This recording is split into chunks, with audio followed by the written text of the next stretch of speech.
अस्सलामु अलैकुम। नज़र नज़र में उतरना कमाल होता है, नफ्स नफ्स में बिखरना कमाल होता है। बुलंदियों पे पहुंचना कोई कमाल नहीं, बुलंदियों पे ठहरना कमाल होता है।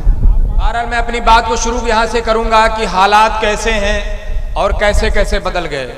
बहुत से लोग कहते हैं 2014 से बड़े बुरे हालात हैं और 2021 चल रहा है, बड़े बुरे हालात से देश गुजर रहा है। मैं भी मानता हूँ कि हालात बहुत ख़राब हैं और हालात को सबसे ज़्यादा ख़राब करने वाली भारतीय जनता पार्टी है। लेकिन इस हालात से लड़ कौन रहा है? कौन चाहता है कि इस तरह के हालात बदलें? मैं तो देखता हूं कि लोग ये सोचते हैं खून से खून साफ होगा। कैसा हो सकता है? क्या नहीं हो सकता है। जो विचारधारा, जो लड़ाई लेकर चल रही है भारतीय जनता पार्टी, वही लड़ाई कांग्रेस पार्टी, समाजवादी पार्टी भी लड़ना चाहती है। तो क्या ये तमाम लोग हिंदुत्व की ही लड़ाई लड़ेंगे? कोई देश और संविधान की लड़ाई नहीं लड़ेगा? क्या आप ये सोचते हैं कि जो काम भाजपा कर रहे वही काम हम करेंगे? तो फिर तुम्हारे और में फर्क क्या रह जाएगा? यही तब्दीली लाने के लिए MIM आई है, यही सोच पैदा करने के लिए MIM आई है। हम ये बार बार कहते हैं कि हमारी सोच, हमारी फिक्र, हमारा मामला इन तमाम लोगों से अलग है। इसीलिए बार बार असदुद्दीन ओवैसी साहब हर न्यूज टीवी डिबेट पे या जनसभाओं में या पार्लियामेंट में कहते हैं कि नदी के दो किनारे कभी एक नहीं हो सकते, और वो नदी के दो किनारे अलग अलग भाजपा और MIM है। लेकिन ये किनारा समाजवादी पार्टी और बहुजन समाज पार्टी और कांग्रेस से नहीं मिलता है। अगर किसी को यकीन ना हो तो पता कर लीजिए, महाराष्ट्र में जो शिवसेना हमारी इतनी बड़ी दुश्मन है, आज उसी शिवसेना की गोद में बैठकर खेल रही है समाजवादी पार्टी। जाके पता कर लीजिए, समाजवादी पार्टी के 2 विधायक हैं जो शिवसेना के साथ अलायंस करके सरकार में मजे लूट रहे हैं। कुर्सी से विधायक फरीद महमूद किदवाई थे, बाराबंकी समाजवादी पार्टी का गढ़ था। यही बहराइच से कई विधायक थे, गोंडा से थे। ऐसे मिला के सैकड़ों ऐसे हमारे हिंदू विधायक थे जो मुसलमानों के वोटों से विधायक बने, और ऐसे 45 नहीं 49 विधायक ऐसे थे जो समाजवादी पार्टी के बैनर तले से बने। मुजफ्फरनगर जल गया। आजादी के बाद सबसे ज्यादा पलायन अगर कभी हुआ तो मुजफ्फरनगर में हुआ। सरकार किसकी थी? आपके मनपसंद की, हमारे मनपसंद की थी। मारा कौन गया? आप मारे गए। सेंट्रल में किसकी सरकार थी मालूम है? कांग्रेस पार्टी की थी, जहां आपका समर्थन था। उसके बावजूद भी हुआ, लेकिन आप नहीं रोक पाए।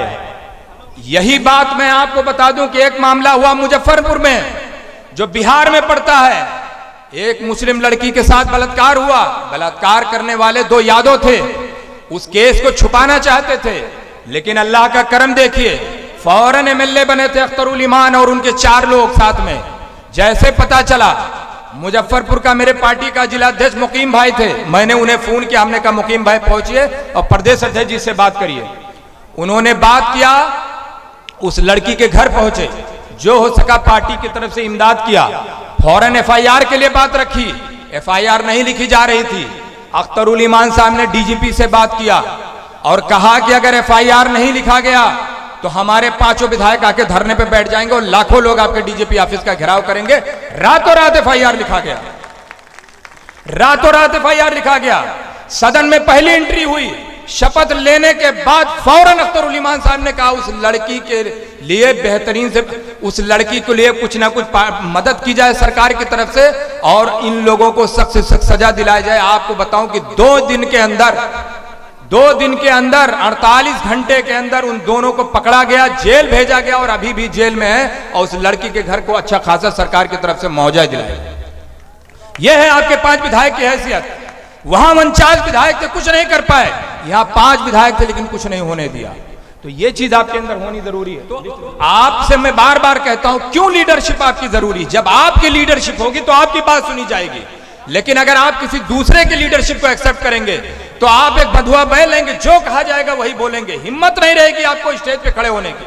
किसी भी मुसलमान दाढ़ी वाले को समाजवादी पार्टी का स्टेज पे खड़ा किया नहीं जा रहा है, आपका नाम तक नहीं लिया जा रहा है। और कहा जाता है भाजपा को हराना तुम्हारे बाप का ठेका हम लिया है क्या? भाजपा को हराने सिर्फ हमारी जिम्मेदारी है। वोट तुम्हारे लोग दें और भाजपा को हम हराएं।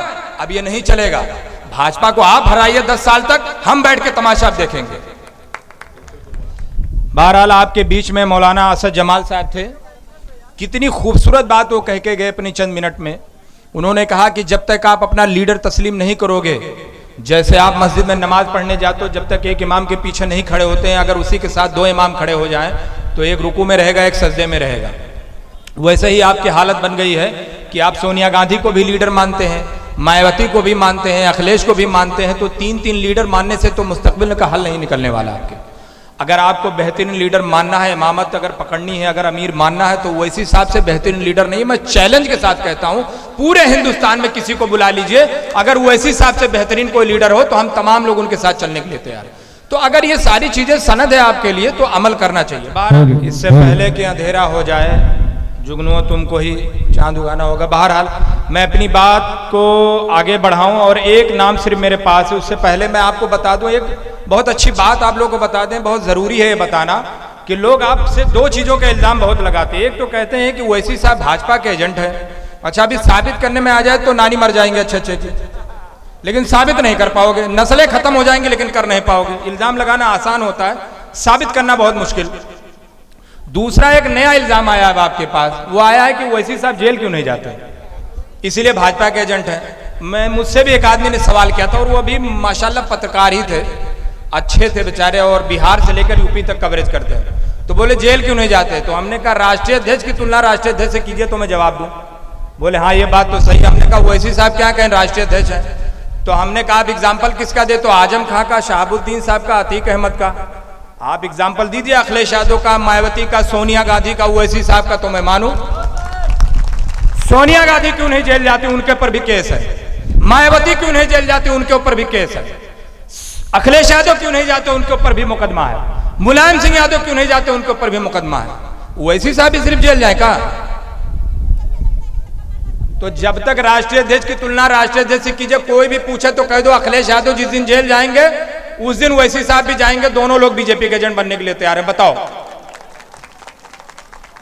ये सब झूठ है, प्रोपोगंडा है। जब तक आप कामयाब नहीं होंगे इस तरह के इल्जाम आपको सहना पड़ेगा। जिस दिन आप कामयाब हो जाएंगे आपके पास घुटनों के बल चल के आएंगे। चैलेंज करता हूं मैं, आप थोड़ी सी अपनी ताकत तो दिखाइए। राजभर ने थोड़ी सी ताकत दिखाई, 18 साल पुरानी पार्टी है।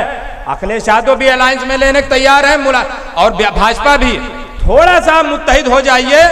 जितनी सारी पार्टियां घुटने के बल चल के दारुसलाम ना जाके अलायंस की बात की तो नाम बदल दूंगा अपना, लेकिन थोड़ा सा तो मुत्तहिद हो जाओ मेरे भाई।